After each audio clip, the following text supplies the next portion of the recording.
Chers amis, bonjour. Nous sommes le mercredi 30 juillet 2025. Il est 8h30. Quelques news de l'Arménie de l'Artsakh et de la diaspora arménienne. Un consul honoraire d'Arménie en Russie aurait été limogé donc, après avoir critiqué la campagne de Nicole Pachinian contre l'Église et aussi l'arrestation du milliardaire arménien Samuel Karapetyan. Il s'appelle Narek, euh, Narek Spartakian, ce consul honoraire d'Arménie. Il était dans la ville russe d'Ekaterinbourg depuis 2018, donc l'arrivée de Nicole Pachinian. Donc il devait être bien sûr du groupe de Nicole Pachinian de la révolution de velours. Donc il a été limogé parce tout simplement il a défendu l'Église et les actions de Pachinian contre l'Église. Également aussi la libération, enfin il ne comprenait pas pourquoi le milliardaire arménien Samuel Garabedian, qui a tant fait pour l'Arménie, était en prison. Voilà, donc ça montre un climat quand même tendu, donc à l'intérieur même maintenant du pouvoir Pachinian, une division sans doute, voilà. Revenant à l'église, voilà, justement, le catholicos Karekin de Deshmiadzin a affirmé donc en recevant des scouts, donc il y avait un rassemblement de 700 scouts du Homenetmen, donc c'est l'Union Générale Arménienne d'Éducation Physique, le Homenetmen, venu d'Arménie et de la diaspora, qui était en rassemblement annuel en Arménie le 29 juillet, donc c'était hier. En recevant donc ces jeunes du Homenetmen, le catholicos Karikin Dodecmatin a une nouvelle fois réaffirmé l'apaisement. Nous croyons que la justice triomphera. Nous ne devons pas laisser la haine fratricide l'emporter. Voilà de sages propos de catholicos Karikin Dodecmatin, qui est qui est le catholicos, mais qui n'est peut-être pas un saint homme sur toutes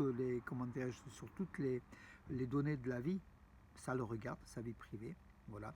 Et, mais en tant que catholicos, en tout cas, il a des propos équilibrés, des propos d'union et contre la désunion.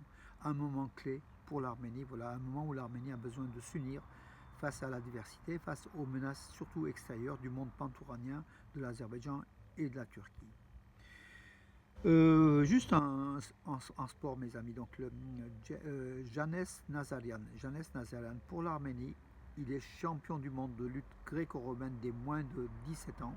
Ça se passait à Athènes hier. Il a remporté le titre de champion du monde de lutte gréco-romaine des moins de 65 kilos, des moins de 17 ans, des moins de 17 ans, de U17. Ça se passait donc à Athènes. Il s'est imposé en finale facilement. Il s'est imposé 5-4 face à un Géorgien, Herakli Tabberidze. Il avait battu aussi lors de son parcours Janes Nazarian avait battu un Américain facilement 4-1. Un Azerbaïdjanais, Hussein Iskandarov, 9-1, il avait écrasé. Et le français Kylian Edwin qui a eu la médaille de bronze européenne. Donc l'Arménien s'est imposé 6-0 dans son parcours en demi-finale. Il avait aussi dominé un Ukrainien, Yegor Tarasenko, sur le score de 3-1. Voilà donc un Arménien champion du monde des U17 Athènes en Grèce. Retenez son nom, ça sera sans doute un futur grand champion puisqu'il a eu ses combats, il survolait la catégorie.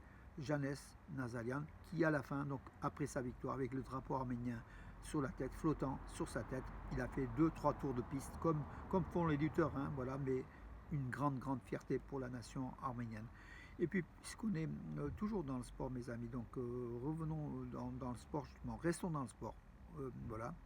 Encore un exploit des Arméniens, ici en France en fait, à Châteauroux, lors des championnats d'Europe de tir sur cible mobile. Sous les couleurs de l'Arménie, Hovannes Margarian est champion d'Europe et Lilith Mekotechan est médaille de bronze. D'ailleurs, l'Arménien Hovannes Margarian a même battu le record d'Europe lors de ces compétitions, médaille d'or.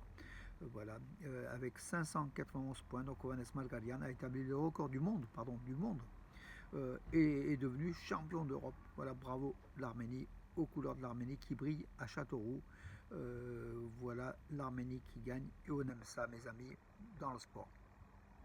Donc hier, du fait de l'attaque de hackers, enfin sur les sites internet des sites d'Aeroflot, hein, la compagnie aérienne de russe, de nombreux vols entre Moscou et Yerevan ont été annulés. Donc voilà, donc a priori hier soir, donc tout semblait rentrer dans l'ordre, mais en tout cas plusieurs vols ont été donc annulés du fait de ces dysfonctionnements du système informatique de l'Aeroflot, attaqué sans doute par des hackers ukrainiens sans doute. Hein, voilà. Mes amis, si vous qui aimez la chanson de variété arménienne, si vous voulez inviter donc les chanteurs pour vos soirées, à titre personnel ou à titre privé, ou quand même faire un spectacle, faire un spectacle, voilà, ce qui vous coûtera. Donc le chanteur Harout Pamukjian est au sommet des cachets des célébrités arméniennes de la chanson de variété. Donc Harout Pamukjian, pour le faire venir, il faut décaisser au minimum, alors c'est le seul sans orchestre, sans rien, déjà il faut débourser déjà 15 000 euros pour lui, voilà. Et 10 000 euros pour Armenchik. Voilà, donc après, donc, ils sont moins chers. Tata Simonian est à 3,5 millions de dirhams, c'est à peu près 8 000 euros. Razmik Amoyan n'est pas cher, à 1,5 million de dirhams, mes amis. Voilà, donc si vous avez envie, ce sont des tarifs qui ont été communiqués par un blogueur, un internaute arménien qui est spécialisé dans le show business arménien, qui a donné, donc c'est un animateur en Russie, je crois, guidé, Alen Safarian. Voilà, il a répondu aux questions qui intéressent beaucoup de gens. Combien coûtent les chanteurs de variété arméniens pour leur spectacle? Voilà mes amis. Et puis mes amis à Sevan, donc les députés donc Alkhas Razalian, sont des femmes, hein, et Alousiak Manavazian, pardon, ont participé au lancement du tri sélectif des déchets ménagers solides à Sevan, la ville, donc au bord du lac Sevan, hein, donc dans la région de Kheralkounik en Arménie. Donc le 26 juillet, donc elles ont assisté à la cérémonie justement du lancement de ces bennes, de ces poubelles de tri sélectif avec des enfants. Les enfants se sont mis aussi de la partie pour essayer de porter le dossier auprès des parents, auprès des familles. Voilà donc une bonne chose. L'Arménie se met au tri sélectif. Elle s'était déjà mise, mais Sevan est une des villes pilotes, hein, donc voilà, et c'est très très bien. Alors, ça va être assuré par une société en fait. La collecte de transport de ces déchets recyclables seront assurés par la SAR, la société Centre de gestion des déchets de Kodak et de Kheralkounik. Voilà, le directeur de l'entreprise, d'ailleurs, Sergei Ambatsoumian, était également présent. Le maire de Sevan était présent. Beaucoup de personnalités pour ce lancement comment dirais-je, qui veut un peu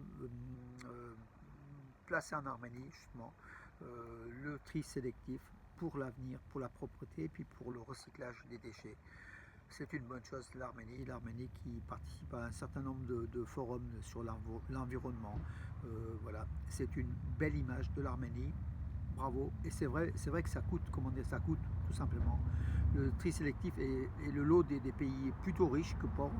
Mais en tout cas, l'Arménie, qui est une puissance, enfin, c'est un pays qui monte, hein, donc au niveau économique, va se permettre davantage maintenant de faire du tri sélectif de plus en plus. Ça existait déjà, hein, donc c'est pas nouveau, même à Yerevan, mais là ça prend quand même dans des villes moyennes comme Sevan, ça va se développer et on encourage. Bravo à l'Arménie pour cela.